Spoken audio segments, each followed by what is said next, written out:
You'll find it at Amiga Picture Frames, and they're all at heavily discounted prices, up to 40% off. Amiga Picture Frames Giant Warehouse Sale at the iconic Master Showroom, 22 Ware Street, Theberton, Elizabeth City Centre and the Maya Centre. This is 5AA Breakfast, thanks to Jeep. When it comes to superior performance, luxury and attention to detail, the Jeep Grand Cherokee has it all.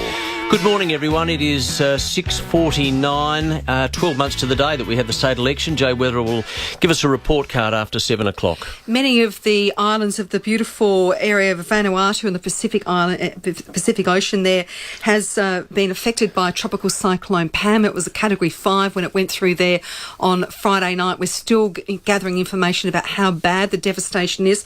The cyclone has now weakened to a Category 3 and it's heading southwards towards the North Island of New Zealand, where already strong winds and heavy rain has lashed that part of New Zealand. We're joined now by Selwyn Manning, who is the editor of EveningReport.nz. Selwyn, good morning. What's the situation there on the North Island of New Zealand now? It's been a relatively quiet night in Auckland, Jane, but where the cyclone is now is parked right off East Cape. And as we speak, I can see on the live real-time maps here that the power of its gusts are starting to slam into that East Cape area. Now, that's about a 3-hour, maybe 3.5, 4-hour drive from Auckland City. That is the major concern. When I last spoke to you, it was Friday morning, and the indications were that the cyclone was going to track down exactly where it is.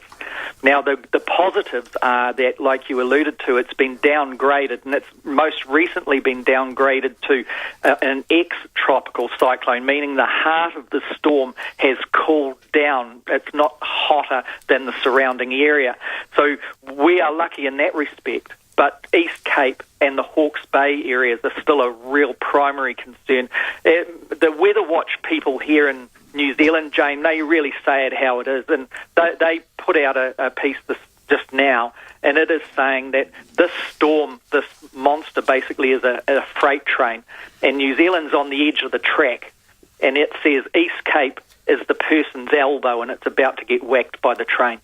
And that's what we're looking at right at the moment. Now, the concerns are obviously that people are safe there. It's a very remote part of New Zealand, but there is a sizable Maori community in particular right out on that cape. And the Hawke's Bay area, Mahia Peninsula itself, very low-lying beaches along there. We've got the city of Napier in Hawke's Bay, but just 10 minutes drive south of Napier, there are places called Homoana and Tiawonga. Now, those two places are virtually on sea level. And the homes and batches, or the holiday homes and things like that, they're right on the beach, and some of them have already collapsed into the sea in recent years. The worry is, Jane, that's going to take out more homes, and there's to get right down to the micro, there's a caravan park in Clifton right in the Hawke's Bay there that has been taken over by the sea metre by metre every year, and the fears are that will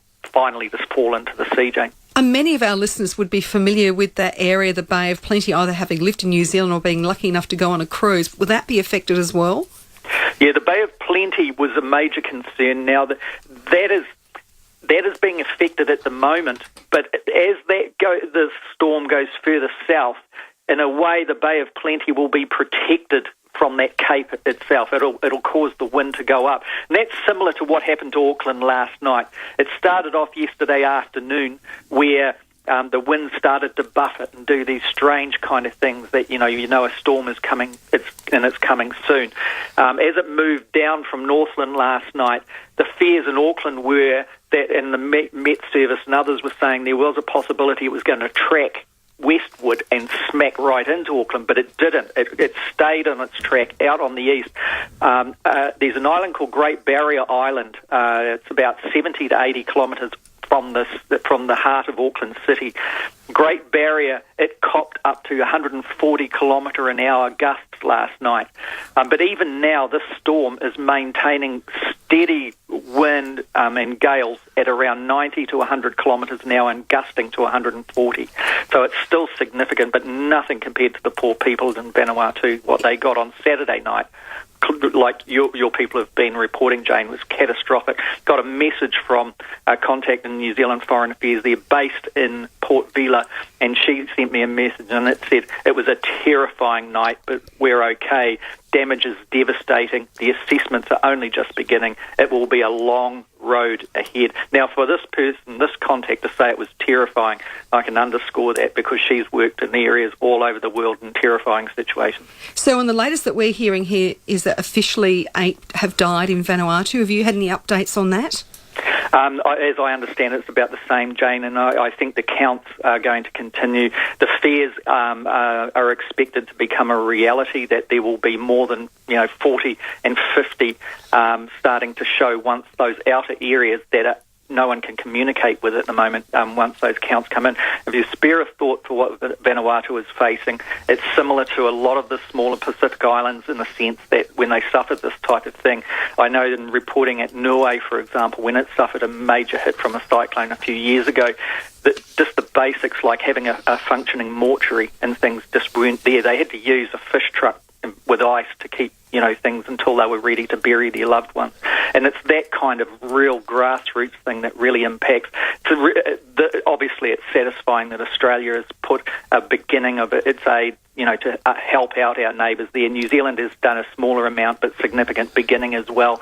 And I understand that the United Nations, particularly UNICEF, has started to actually get its act going. But the NGOs, Jane, you've got to give it to the NGOs, things like, organisations like World Vision, Red Cross, Oxfam and others that have basically been reporting for the rest of the world from that site in Vanuatu. Yeah, absolutely. Selwyn Manning from EveningReport.nz. Thanks very much for that report, and stick around because we are talking to some people in Vanuatu right now and lining up a segment later in the show. But as Selwyn said, the Kiwis have chipped in for the relief effort, and the Australian government has devoted $5 million to helping the people of Vanuatu, with the death toll at 8 but expected to rise into the dozens pretty quickly. 6:57.